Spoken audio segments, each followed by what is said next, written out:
All right. Hello, this is Mr. Ippolito. I think we are now on. And welcome to the quarter four, eighth grade U.S. history final exam review with a special emphasis on the Gettysburg Address for quarter four, because that's basically for quarter four. That is going to be what your exam is going to be on. I want to give give a shout out to Awesome Cringe. I'm not quite sure who that is, but hello, Awesome Cringe. We've got Connor, Nathan, Jet, Sean, and Joseph. You are all on, and so if for those of you just joining us, it looks like here's what I'm doing is I am looking at myself on my phone, and so I'm watching myself in what I think is real time, but it's a little bit of a delay. So, in case you missed the intro, hello. I'll say once again, hello, and welcome to Mr. Ippolito's quarter four U.S. history review. And so I want to go ahead and give a shout out once again to Awesome Cringe, Connor, Nathan, Jet, Sean, Joseph, Nicholas, Peter, John, and once again Connor. Okay, so here's what's going to happen. We're going to go ahead, and the best way to do this. Oh, and going to give a special shout out to Mr. Hahn. Mr. Hahn, how's it going? Hello. Can you hear me? I can hear you now. Yes. Fantastic. All right. Hello, Mr. Hahn. How are things going? How was your weekend? Everything weekend was pretty good. It was what was it? A little bit stressful on Friday there because I was still waiting for the answers. The results of the test that I took, the CSET. But I ended up getting the results, and I passed every single one of them. So good to go. Well, Mr. Hahn, congratulations. That's very good news. So what that means for Mr. Hahn is he can now begin his teaching credential program. That is a really challenging test, by the way, I will say, because I had to take it myself. The CSET, which is the California something. So what is it, Mr. Hahn? I couldn't tell you to save my life. Give me 1 second to pull it up here. I should. Anyway, it's a subject-specific test.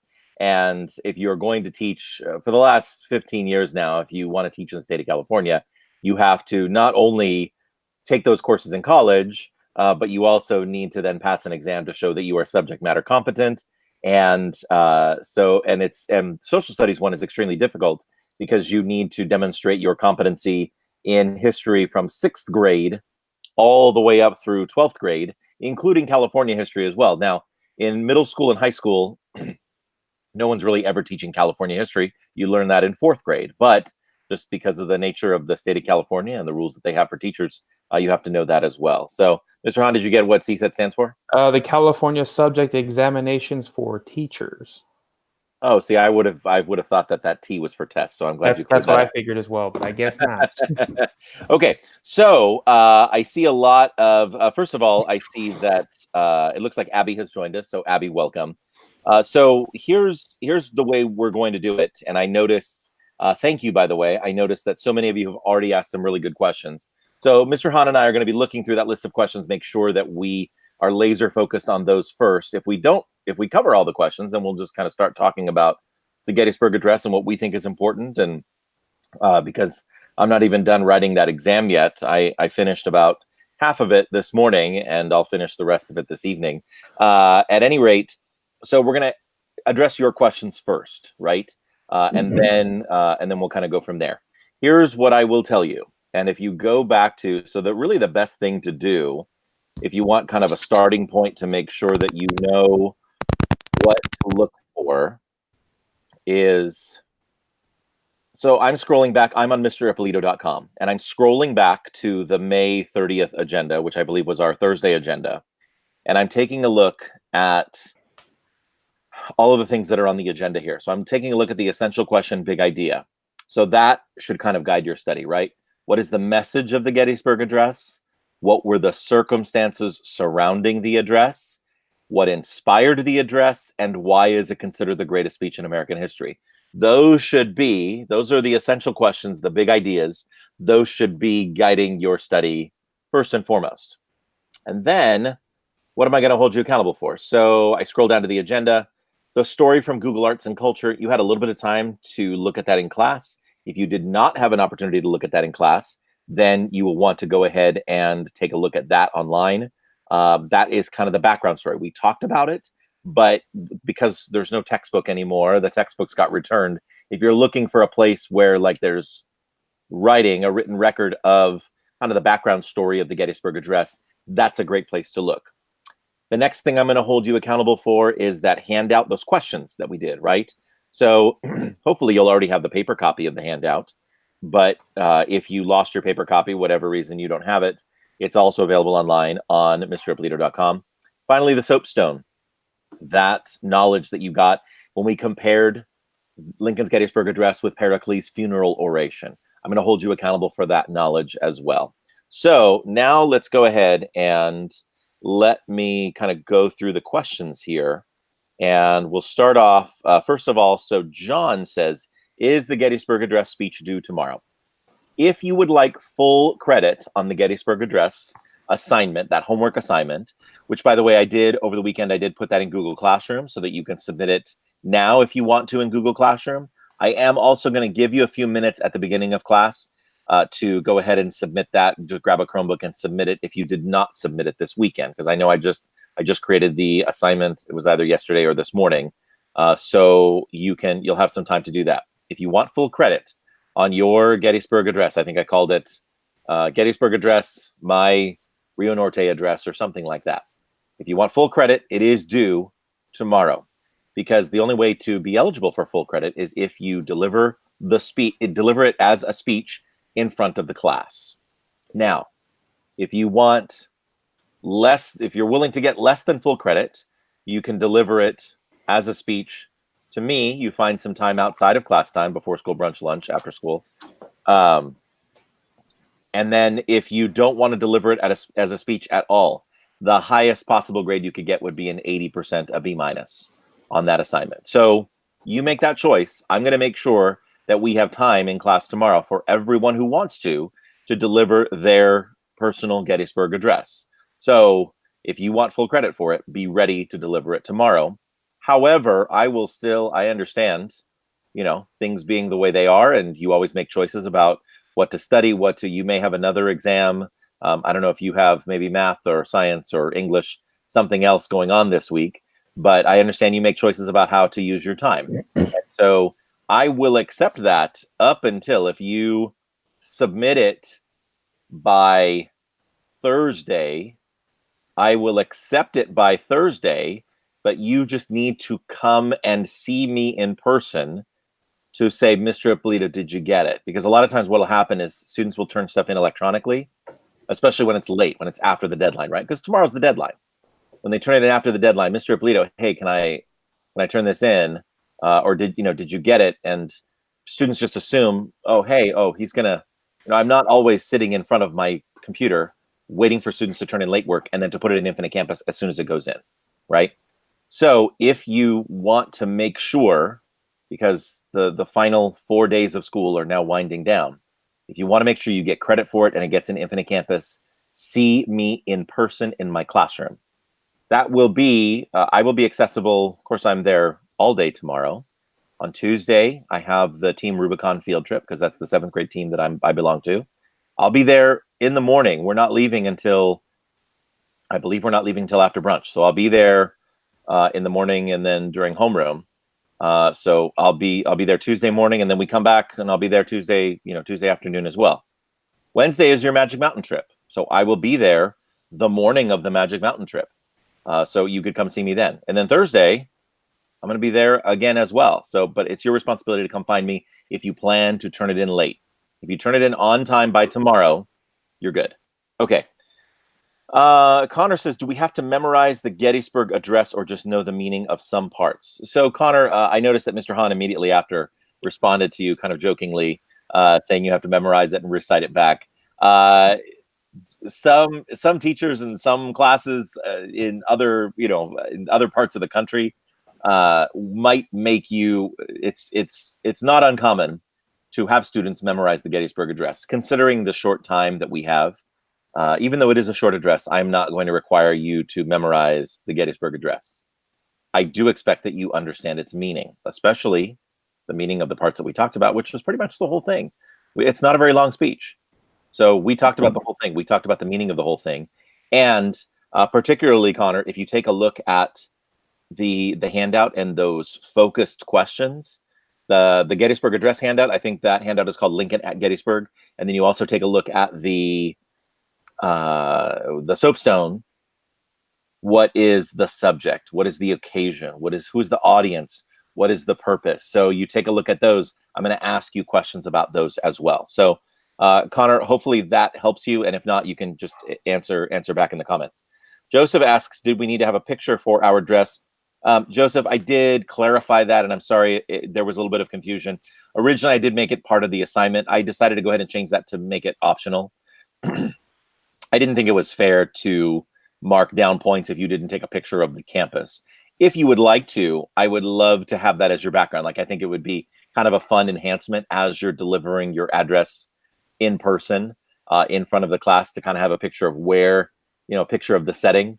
But it's certainly not required. I'm not going to make it required, and you will not lose points if you don't have that. Jet asks, is Nathan here? I thought I saw him, Jet. Abby, will the Gettysburg paper and Soapstone paper be due?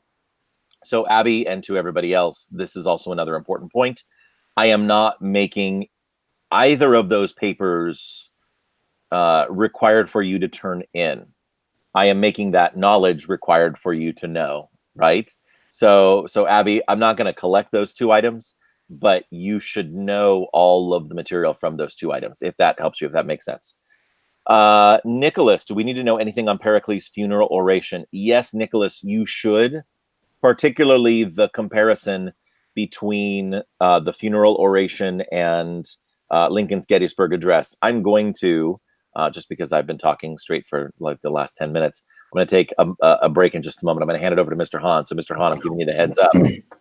So Mr. Hahn, I'm curious, what did you think were some of the highlights of the comparison, not just in terms of content, but in terms of tone, speaker, audio, the whole like Soapstone comparison? What do you think were some of the highlights of the comparison, Mr. Hahn, between Lincoln's Gettysburg Address and Pericles' funeral oration? Give me 1 second here. Let me open up the Soapstone activity sheet because I do not have that. Let's see. Okay. Oh. While Mr. Hahn is looking for that, there we go. I will also point you in this direction as well. If you go back, so again, all those resources are on the May 30th agenda. And if you go back, one of the resources, of course, on the agenda is Pericles' funeral oration. It's that slideshow. And again, it's not, I didn't give you the whole speech. I only gave you like 5 different excerpts of it, where we, where it talks, it kind of gives those excerpts there. So, okay. So Mr. Hahn, sorry, I put you on the spot. Yeah. Are you ready? Can I hand it back over to you now? Sorry, I'm sorry. What was the question again? Okay. So the question is, because I'm always curious, from someone else who's in my classroom, from an observer's point of view, like what, based on what we learned and based on the kind of the information that you received, what do you think is important, Mr. Hahn, about the, like, what stood out to you as the comparison between Lincoln's Gettysburg Address and the Pericles funeral oration? Well, let's stick with let's stick with the obvious first off. They're both, Lincoln and Pericles are the military and civilian leaders of their respective nations. Lincoln, the Union, United States of America, and then Pericles, the Athenians. And they're both of those entities are both of those nations are in conflict at this time with the United States in the Civil War, and Athens being being involved in the Peloponnesian War. Sorry, I couldn't remember that. I have to save my life for a second. And then and to think and then to look at the address in itself, the Gettysburg Address. What was it? Now we are engaged in a great civil war, testing whether that nation or any nation so conceived and so dedicated can long endure. Well, Lincoln was not wrong in that aspect. At this point, republics democracies and that time period during the Civil War were very far and few in between. There weren't that many of them. So and like the most there were more monarchies, there were more kingdoms than there were republics at this time. So a lot of the kingdoms over in Europe saw this whole civil war, saw the U.S. Civil War as similarly as a test to see whether or not democracy would actually work. The same principle applies for the Peloponnesian War with Pericles and the Athenians, because the Athenians, they were democratic, and then they were fighting against the Spartans, which were like a military. I wouldn't want to say a military dictatorship, but yes, they did have a king, so they were kind of a militaristic monarchy, if you will, and so they. I'm sorry. You're doing great so far, Mr. So both of these conflicts definitely are a test to see whether or not democracy can even work to begin with, because monarchies, I mean, when the king in a monarchy, when the king or the queen puts their foot down, I mean that's the end of the matter. But then in democracies, I mean, if there's an issue, if there's an issue between two oh god, I lost my train of thought there. But if there's an issue within sides. Yes. If there's an issue in a democracy between two different sides, then that issue needs to be hashed out. It needs to be resolved. It needs to be fixed in order to move on. If not, then what was it? It leads to conflicts such as the Civil War, and so yeah, I think that about covers it from my end. Are you kicking it back to me now, Mr. Hahn? Until I think so for now, sir. I can't really think of anything else off the top of my head. No worries. Okay, so since we're talking about Pericles' funeral oration, and since this is going to be a part of your exam, let's go ahead and let's just take a look at it. So I'm going to do a little screen share here, and I'm going to go ahead and so I'm right here on Pericles' funeral oration. Let's go ahead and just do it full screen, and we'll take a look and we'll kind of go through it again. You know, we went through it once, but it's always a good idea whenever, and this is good for not only for history classes, but for any kind of class where you're analyzing a primary source. You know, you look at it once and then you take a couple days and you come back and look at it again. So Pericles' funeral oration. I have no wish to make a long speech on subjects familiar to you all. This is the same, or it's very similar, right, to to Lincoln's Gettysburg Address, where he kept it short. So both Pericles and Lincoln are saying, you know what, this is not going to take very long. I don't want to spend a whole lot of time on this, but I have some important things to say.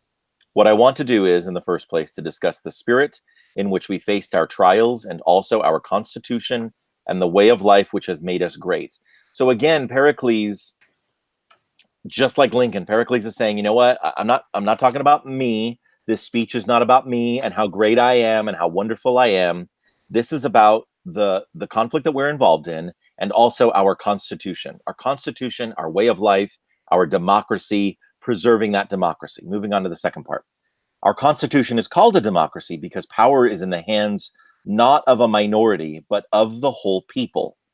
So again, that whole idea of a government being of the people, right? So there's that phrase, of the whole people. And Lincoln, in his Gettysburg Address, talks about a government by the people, of the people, for the people. So again, it's very much focused on, this is not about me. I'm not trying to glorify myself as the ruler. I am glorifying our Constitution, our democracy, putting power in the hands of the people. It goes on, it continues. We give our obedience to those whom we put in positions of authority, and we obey the laws themselves, especially those which are written for the protection of the oppressed. I'm going to stop right here. The rest of this isn't quite as relevant, but I'm going to stop right here, especially those which are for the protection of the oppressed. So if you think about the purpose of a democracy and the purpose of like why do we choose to live in this type of government over another type of government? And it's interesting that thousands of years ago, Pericles is already talking about the protection of the oppressed. If you don't know what the word oppressed means, it means someone who is unfairly their rights are taken away, or who are unfairly mistreated, or who are treated as like second-class citizens, right? Who are treated inferior to others. That's part of the definition of what it means to be oppressed. And here's what I think is really interesting is thousands of years ago, there's already a leader who was saying, you know what, this government should be about the protection of the oppressed. And Lincoln, in his Gettysburg Address, is talking about like there are two purposes. There are two reasons. If we're truly going to make their deaths mean something, let me hit escape here because I'm getting pretty excited. I'm going to stop screen sharing and go back so that you can see my face so that I make sure to drive this point home. Lincoln is talking about how there are two reasons why this war is happening.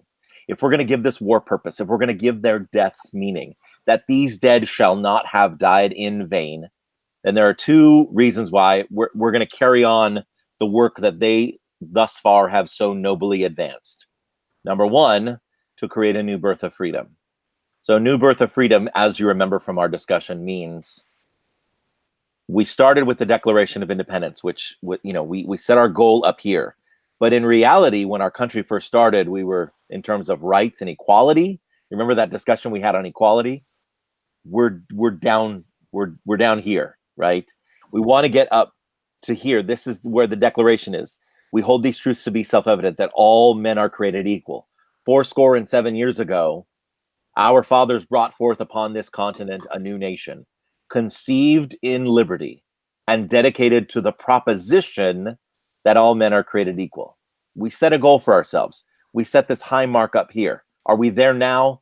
No. I think Thomas Jefferson acknowledged the fact that our nation isn't perfect.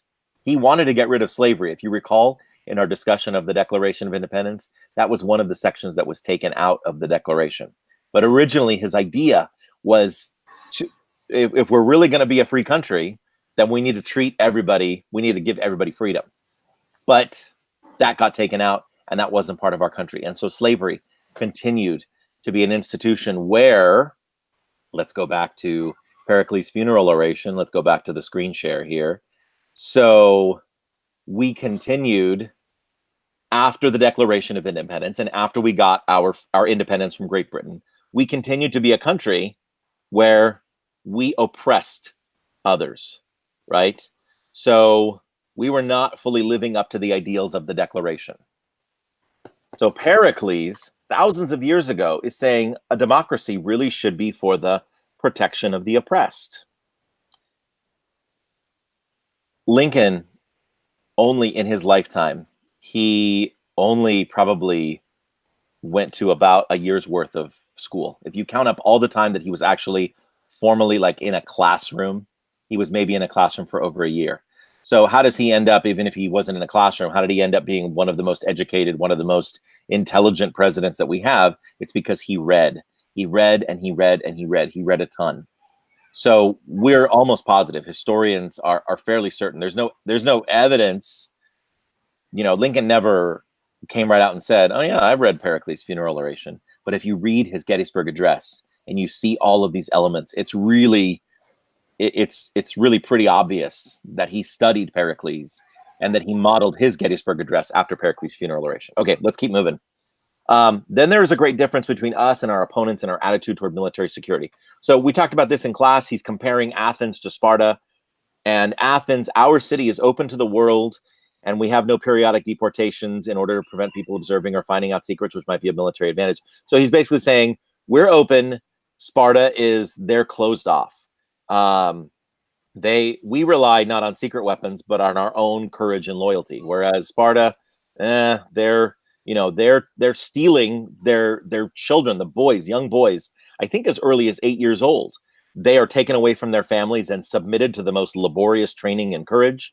We pass our lives without all these restrictions. In other words, he's saying We have a free and democratic society, and our citizens are free to do as they choose. And yet, in both cases, we're both brave. They restrict the freedoms of their citizens. We have a free society, and yet we both, when it comes time for battle, we're both willing to fight.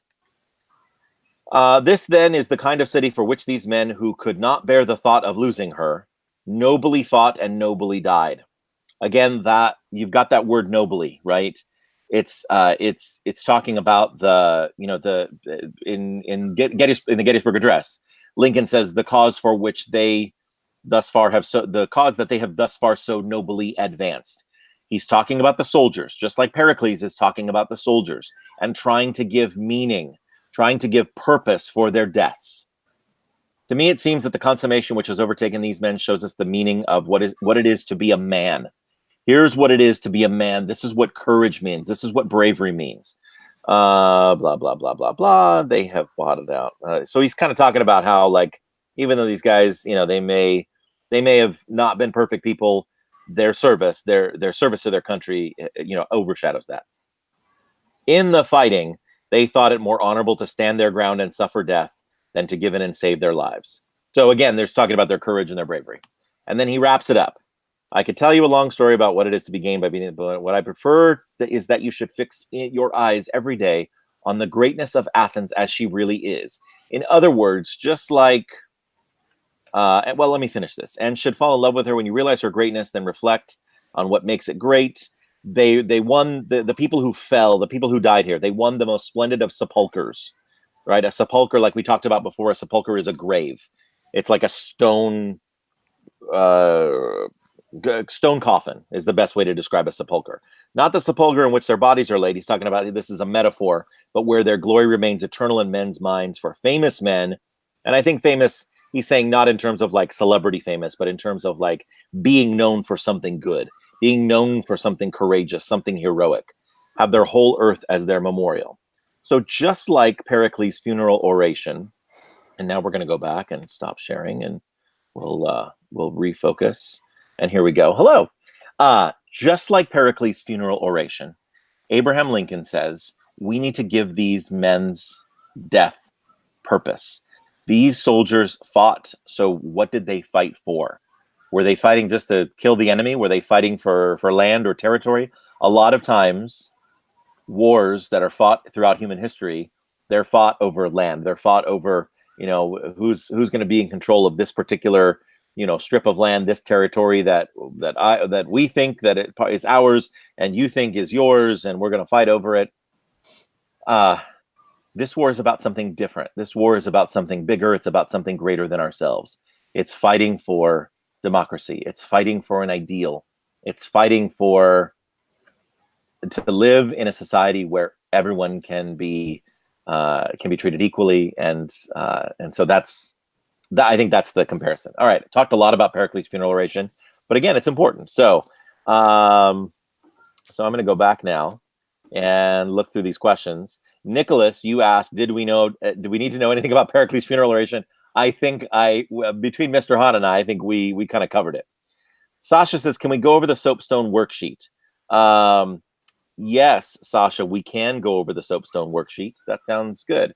I'm going to open up the Soapstone handout here, and then I will go back and do another screen share and try to do this quickly. There we go. Okay, so I am on the Soapstone right now, and if you want, you can also be on the Soapstone as well. Try to make this full screen so that we can see it as big as possible. Okay, so I'm not going to take a ton of time on this because I've already seen that there are other questions. But if we take a look here, so the subject of Pericles' funeral oration. This is normally, it's funny because normally in a classroom, I would be calling on people.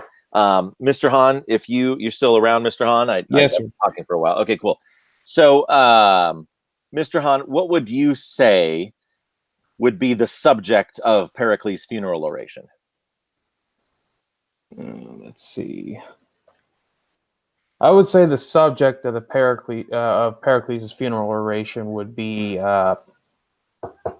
it would be to commemorate the dead. It would be to it would be to commemorate the Athenians killed uh, in the battle that throughout the Peloponnesian War so far. Because if I remember correctly, I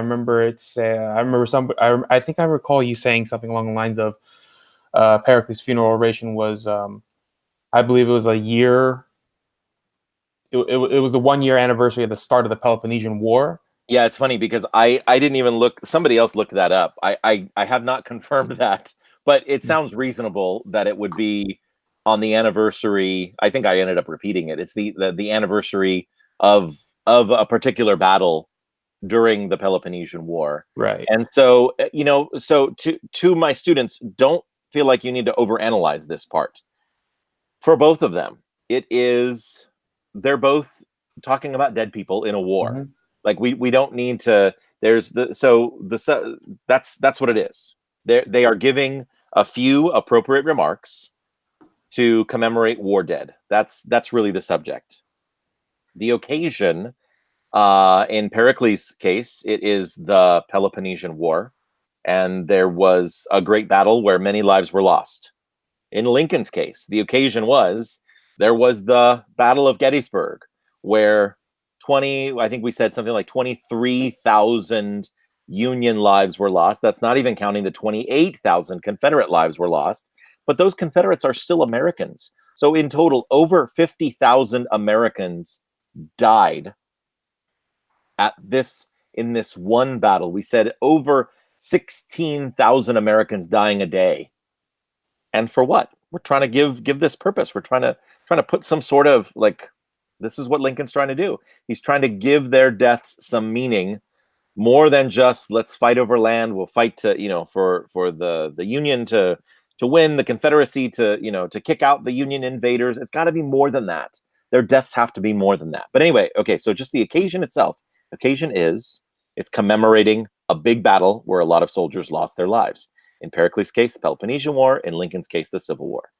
The audience. I love talking about audience when we do a soapstone activity because, of course, this is where you can have an obvious answer and a deeper answer. So the obvious answer right here, your audience is going to be Athens. I'll just type in here, and the obvious answer is going to be people of the United States, right? Particularly the Union. So that's kind of an obvious answer because those were the people who were listening. Those are the people who were in attendance at the time the speech was given.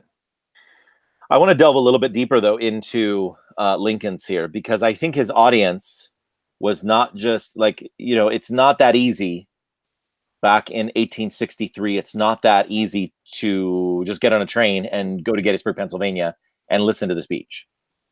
And you can't, unlike today, today a president or any leader can get on TV, can get on YouTube, can get, on Facebook Live or Instagram Live or really anybody. It doesn't even need to be a leader. Anybody can get online live and literally have a worldwide audience.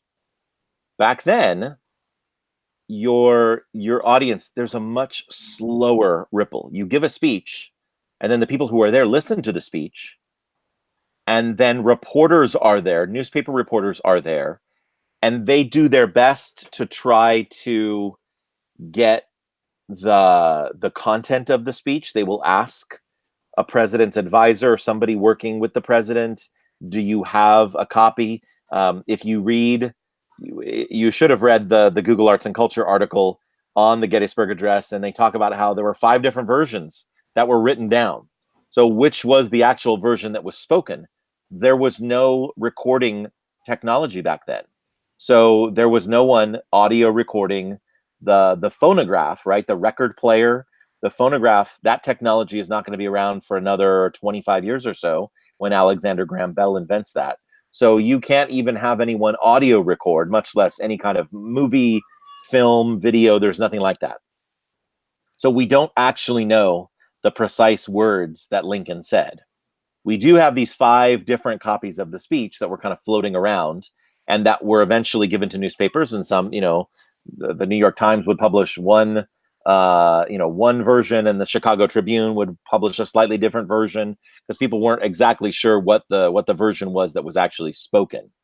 But I would say that, so the first level would just be the audience in attendance, right? The people who were there. And then the second layer would be the people of the US, reading newspapers, because that's how they are going to hear the speech. And then the question is there a larger audience? Did Lincoln have a larger audience in mind when he was giving this Gettysburg Address? Mr. Hahn, I'm going to put you on the spot in just a moment if you want to jump in. Oh, Mr. boy. Hahn, do you think, besides the audience that was actually in attendance, and then the people of the United States who will later, read this in a newspaper, do you think that Lincoln had a larger audience in mind when he delivered the speech? I'm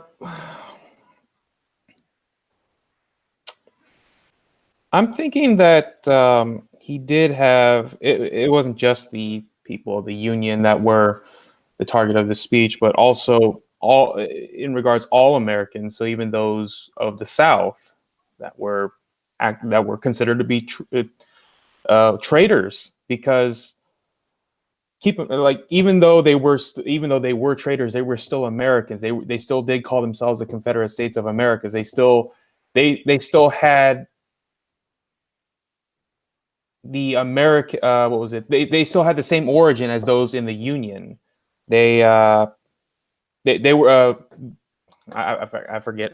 This is shameful, but I forget how many of the original colonies were part of the 13 original colonies, but all 13 of them declared their independence at the same time. You have to remember that. So you're exactly right. Yes, for sure.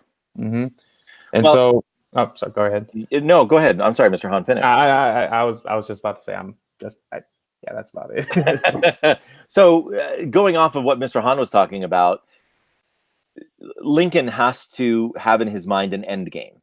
Lincoln has to be thinking, because he was such a brilliant man and such a brilliant leader. He has to, I think that he has the sense at this point, after the Battle of Gettysburg, number one, and then after the siege of the one that the Union won on July 4th, 1863, the siege of Vicksburg, where the United States won control, the Union won control of the Mississippi River, split the Confederacy in two. Once those two victories happen simultaneously, I've got to think that Lincoln has that end game in mind. He finally knows what's the logical conclusion? Where is this going from here?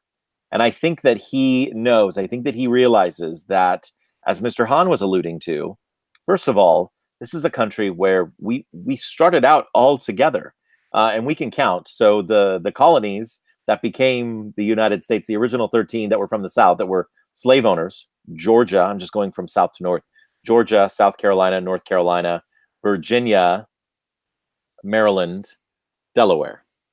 So 6 of the 13 original states were slave owning states. Well, and actually, technically, slavery was practiced in one form or another in all 13 colonies at the time of the Declaration of Independence. Those the northern states, northern colonies, northern states were phasing it out. Slavery was just not it was not practical. It was not economically practical, and there was a growing movement in the North of people who just disliked slavery, and so they got rid of it fairly quickly in the North. But those like plantation states, those slave owning states where they used slaves primarily for agriculture, it was 6 of the 13. So it was a good portion. It was a good chunk of states when we started out. Again, talking about that end game, Lincoln has to think. We're talking about the audience. Who is Lincoln's audience for the Gettysburg Address? And I think when Mr. Hahn said it's the South as well, I think he's right on, because he knows that even though there's this conflict now, and it's brother killing brother, it's North killing South, it's Union killing Confederacy. Again, we're still all Americans, and at some point this is going to finish. At some point, this war is going to come to a conclusion, and we all need to come together and heal as a nation.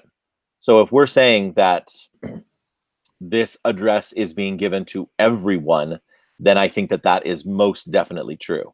Okay, I'm going to go back here, and I'm going to take a look, because we want to wrap this up, because we're about 20 minutes away from being done here.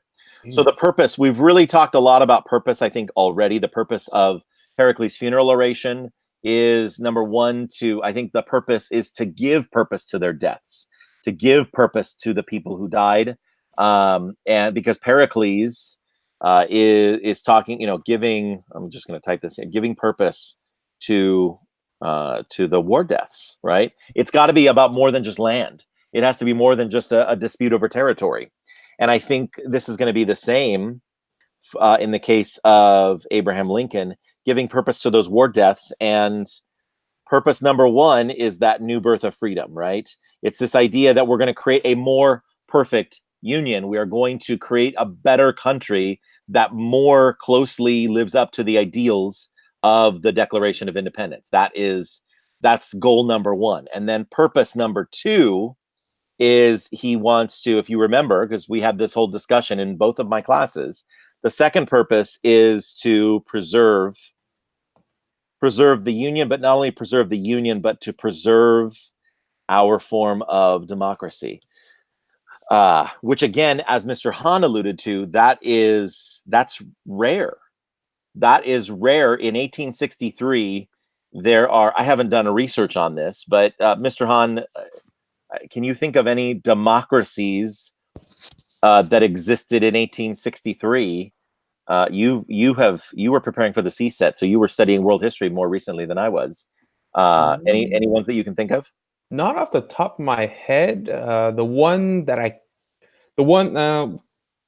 guess there's one that kind of sticks out to me would be the Dutch Republic, but okay.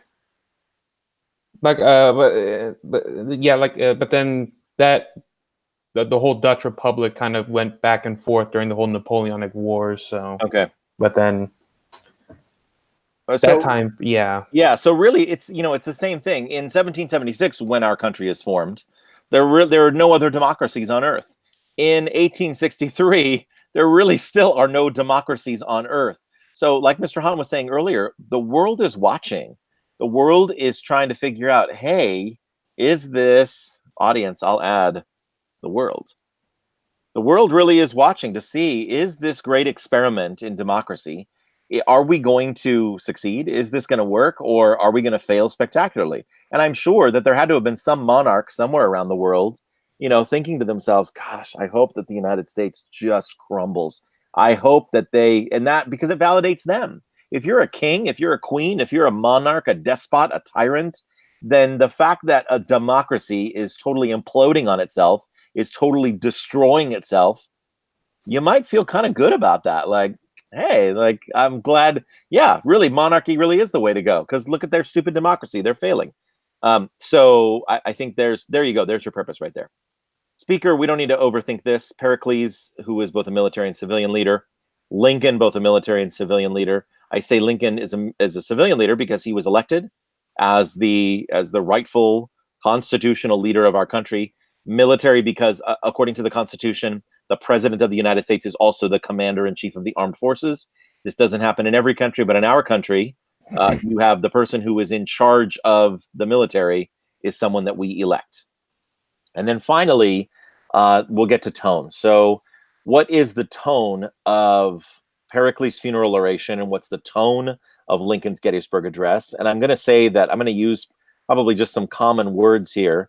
Mr. Hahn, do you have some words that you might think of for either Pericles or for Lincoln in terms of tone? For Lincoln, definitely humble. Like you said earlier, he was not making the speech, the Gettysburg Address, about himself. It was, and he even says so in the address. What was it?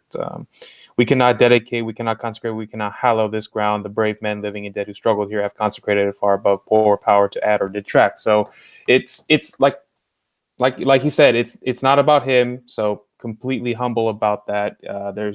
It's to commemorate those that died in battle at that location. For Pericles, if you can give me a second. I don't know if this is a correct word, but charismatic. Okay. Charismatic a little bit. it sounds to me. It sounds like because it sounds like there's still a war going. The Peloponnesian War is still ongoing at the funeral oration. So to me, it sounds like he's trying to same with the Gettysburg Address, commemorating the dead, giving their deaths purpose. There's a reason why they died. They did not die in vain. They died for our democracy, and then what was it? The tone that I'm kind of getting from the funeral oration is also to inspire the living troops, the troops that are still alive, to continue the fight, to see it through to the very end, and to not give up, even though many of us have fallen. What was it? It would be dishonorable for us to stop now, then and would dishonor them who gave the ultimate sacrifice, than to see it through to the end. I agree. So as you were talking, I was putting in for Pericles. I was putting in inspiring. I put charismatic. I put purposeful, and I think all three of those could apply to Lincoln as well. For Lincoln, I put humble. I put in quotes, "The world will little note nor long remember what we say here." We did talk about Lincoln's humility and how he really didn't think much of himself. He was extremely humble. Let me take that back. I think he believed in his abilities, but I believe that he believed in not bragging about those abilities. He never would brag about, "I'm great, I'm wonderful, look at how amazing I am." Like that was not Lincoln at all. And so I believe he's being sincere when he says the world will little note nor long remember what we say here. That continues, but it can never forget what they did here. He's making it, the speech is so focused not on himself, but on the brave men living and dead who fought here. Like he's trying to make it very soldier focused. The other thing I said was inspiring. And then I also said religious, because part of the conversation that we had, and be prepared for this to appear on your exam as well, part of the conversation that we had in class, in both of our classes, was the fact that, let me get back here so I can, here we go. Hey, part of the conversation we had in class was the importance of Lincoln's knowledge of the Bible. So we mentioned, at least in one of my classes, the number one bestseller in America in the 1800s was the Bible. And the vast majority, still in the United States today, majority of people are Christian. I would argue that people are less religious now in 2019 than they were back in the 1860s. And I would argue that there was more homogeneity in 1863 than there is today in 2019. Homogeneous population means that more people just kind of do the same thing, believe the same thing, practice the same cultural beliefs, etc. So very, very much a majority Christian nation in 1863. Most people are at least familiar with the Bible. Maybe haven't read it cover to cover, but are familiar with the Bible, familiar with the language, familiar with its passages. I think Psalms, the book of Psalms in the Old Testament, I think is a book of the Bible that is very often cited in church services of the time. And so when Lincoln uses that 7 years ago, when he's using that kind of language, and it's the very first thing that he says, I think he's saying to the American people, I am a Christian leader. I am the leader of a Christian nation, I think is maybe what he's trying to say. You know, one of the things that Lincoln was not a regular churchgoer, and Lincoln didn't really have a strong affiliation. I think that historians identified that he was raised Presbyterian, I think, but didn't really necessarily have like a super strong affiliation to any one particular denomination or, a church that he attended regularly. So he was accused of not being very religious. He was accused of not being very Christian. And so I think he's kind of showing his Christian bona fides, if you will, kind of showing to the nation, hey, I'm well versed in the Bible. I know what I'm talking about. And the speeches that people heard the most in the 1800s were speeches by their preacher, by their pastor, their reverend, their priest. And so I think by giving that speech, starting that speech with the language of the Bible, I think he's using a language and a style that Christians and Americans at that time are very familiar with, they're comfortable with, and that they listen to when they're in a church service. And so it kind of puts them in that frame of mind. Mr. Han, how does that sound? That sounds very good. Okay, so we have not. Okay, so I have not been. I think I'm still back on Nicholas's question from 7:05 about the funeral oration. Oh, and Sasha's at 7:07. Can we go over the soapstone? Okay. So Connor says we can do it Insta Live for the presentation at the place, right? Oh, okay. So Connor, if you're really interested in doing an Instagram Live, yeah, so it would just be you and another person, and you could do that live. That would be kind of a cool thing. I would be open to that. I would just need in advance, if you could please, Connor, when you submit it in Google Classroom, can you go ahead and just submit your Instagram account? And you just need to make sure that it's not private. If your account is private, that it's not private for the moment that we're going to watch your Instagram Live, and then you can just set it right back to private when we're done. But yes, you could do that. Nathan says, can we turn bathroom passes in tomorrow? Yes, you will. Justin, what is the tone? Okay, so Justin, we talked all about the whole soapstone thing, so hopefully that was helpful to you. And then Sasha, what sort of language is Lincoln using in his address? I think we addressed that as well. But Sasha, let me know if you have more questions on that. Awesome cringe. Question number 3.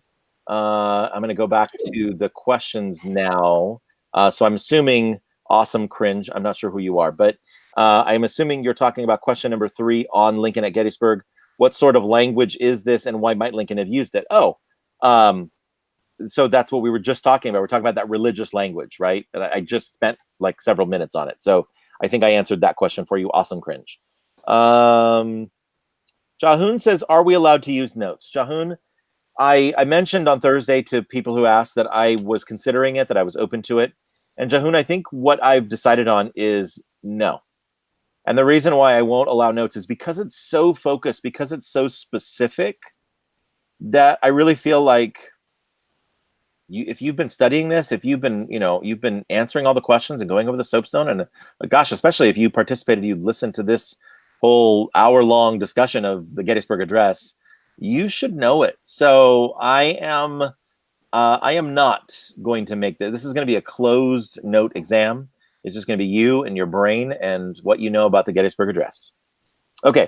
Sienna says, what's the most important thing we should know? Sienna, the most important thing you should know is the Gettysburg Address. Let's see. Sean says, what is the structure of the Gettysburg Address? So Sean, I assume that you're asking in regard to, like, you're still trying to formulate this, your speech, I think, maybe the speech that the assignment that you're supposed to do. So the structure of the Gettysburg Address is just here, I'll put it back up here for you so you can see it. Do a little screen share again. Share. There we go. Okay, so here's the structure, Sean. It's a quick first paragraph talking about, like, a little opener right here, right? So 77 years ago, kind of referencing the Declaration of Independence. So little quick opener that references, like, back in time, back in the day. So if you're talking about, like, this is, you're formatting your speech, your address, maybe you start out by saying you reference when you first started here at Rio Norte, maybe something like that. That's the very first paragraph.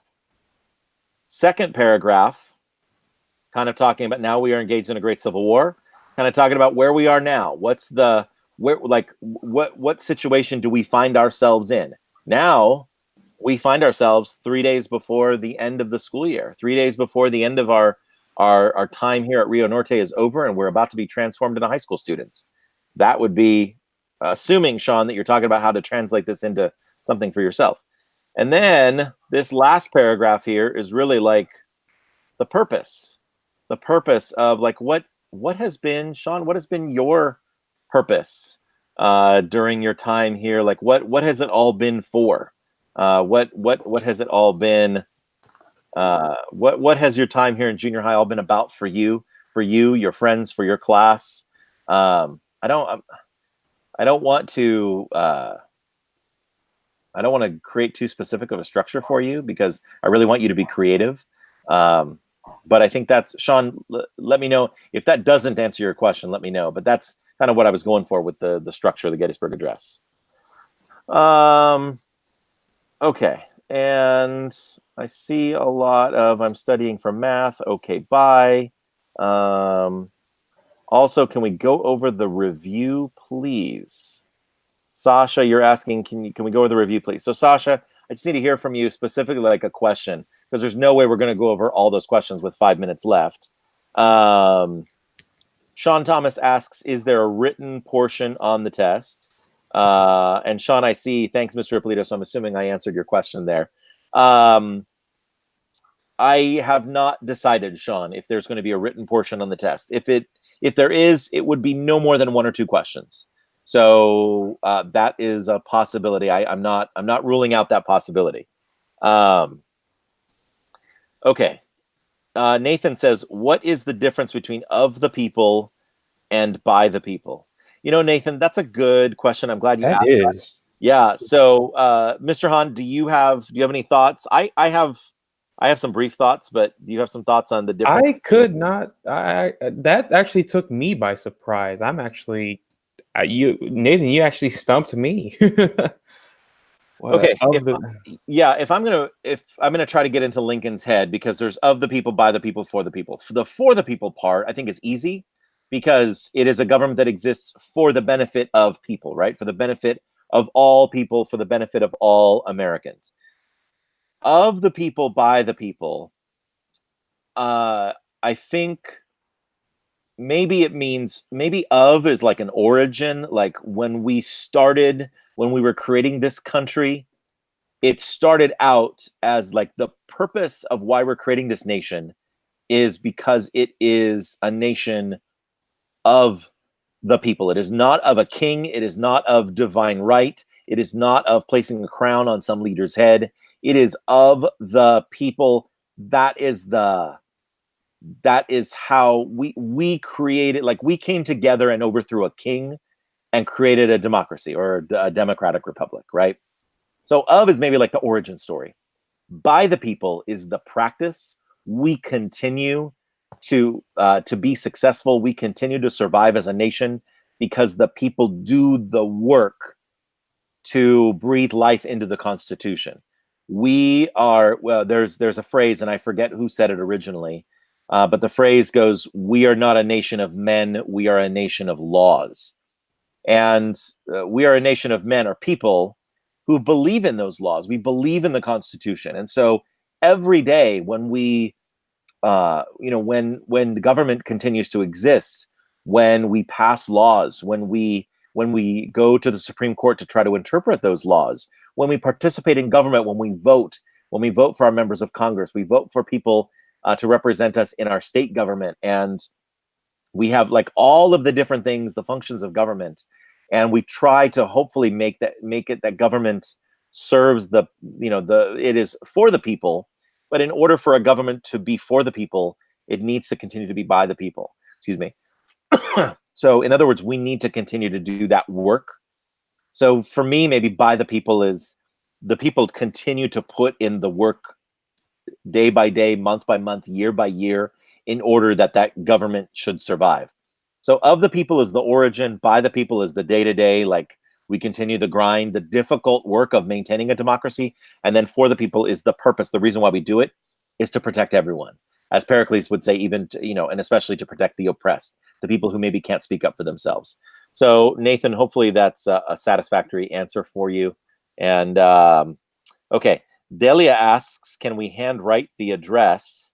Yes, you can totally handwrite the address. In order to, well, if you're going to deliver it in a speech, it can be in whatever format you want.